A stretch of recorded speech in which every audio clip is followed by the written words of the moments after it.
I'm Dr. K. Sendil Kumar, Senior Consultant and Head, Department of Anesthesiology from Kaveri Group of Hospitals, Tiruchirappalli, Tamil Nadu. Our hospital is a tertiary care hospital, three hospital blocks at our city, where we have around 650 to 700 bedded capacity, combining all the three group of hospitals. Ours is a tertiary care center where we get a lot of high-end and complicated patients as well, and we have also a lot of expertise in doing all sort of procedure, starting from emergency department, critical care, and operation theatre.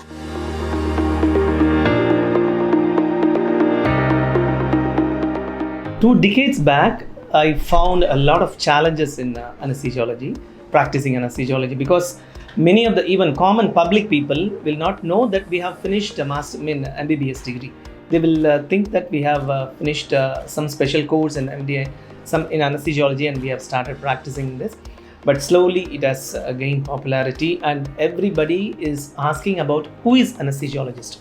And apart from that, many are worried about pain still, and they are not aware of pain relief modalities, what an anesthesiologist is giving, starting from oral tablets, IV injections, epidural anesthesia, or continuous infusions where we give to alleviate this pain.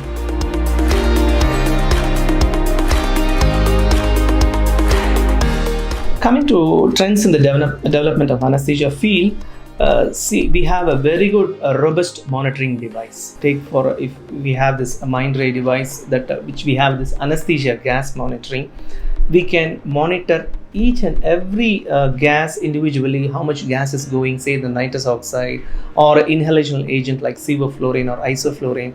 So what concentration the patient is inhaling, what concentration the patient is exhaling out.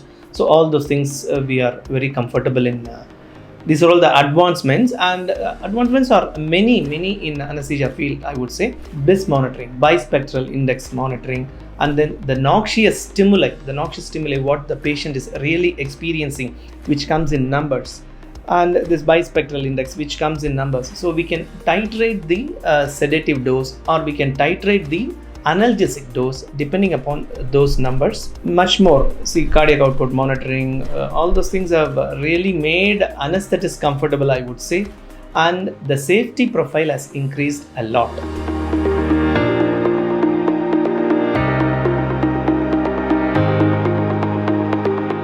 So before the invention of usage of this sevoflurane and desflurane, initially nitrous oxide was the only anesthetic agent during 70s or 60s or even early 80s, I would say. Nitrous oxide was the anesthetic agent, and slowly halothane came, isoflurane came, all those things came. Anyway, nitrous oxide really, it is not a very good anesthetic agent, I would say, but it is having a good analgesia property. But considering all the postoperative complications, like because of this second gas effect or concentration effect or this diffusion hypoxia, we have a lot of problems in the post-op period as well. Like we have this post-operative nausea, vomiting, and then atelectasis, and then prolonged exposure to nitrous oxide causes a depletion of this methionine synthesis, and it causes accumulation of homocysteine also in the blood, which causes increase in thrombotic events. So these all things have been studied in a trial called Enigma trial.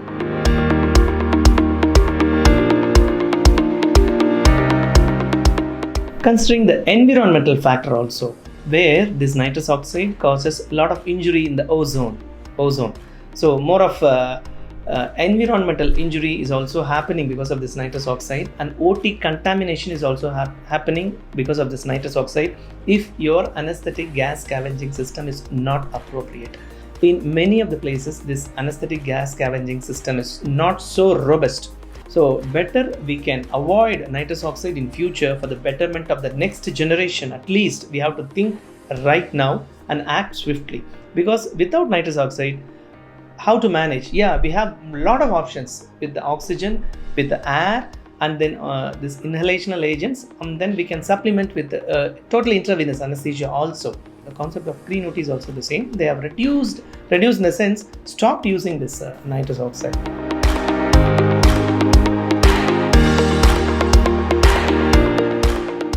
app-based system will come, and then this monitoring system, the recording of monitoring system, and documentation of all this monitoring system will be rather than a person driven, it will be more of technology driven in the sense using all the electronic gadgets or the engineering gadgets. I think the way forward is we will have all these things in an app based thing, so that the error is reduced.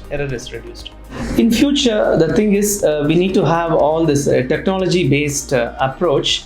As we already pointed out, see, even for a decrease in analgesic dose for the patient, we have this nociceptive detection by the electronic instrument, so that we will have a good capture of those nociceptive levels, and then we can supplement with analgesics accordingly.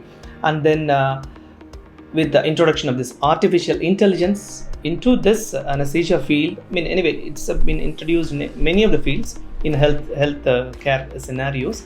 It will be there for anesthesia on critical care as well. And then we are expecting more of this involvement with artificial intelligence, and then this clinical assistive tools where we have, and these clinical assistive tools will help in capturing the patient data for future purpose also, so that they don't land up in a difficult intubation in future. Because once we have given a patient a difficult, I mean, we have expected a difficult spinal anesthesia or difficult epidural or difficult airway, we will subject them with the help of ultrasound guidance, so that this maneuver, these things are nullified.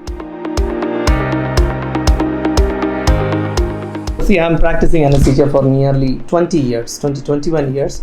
So my observation or my suggestion for the future generation is, please give importance to pre-anesthesia assessment. That is where we just know everything about the patient, so that we don't have a surprise on the day of surgery by seeing the patient on the table during surgery.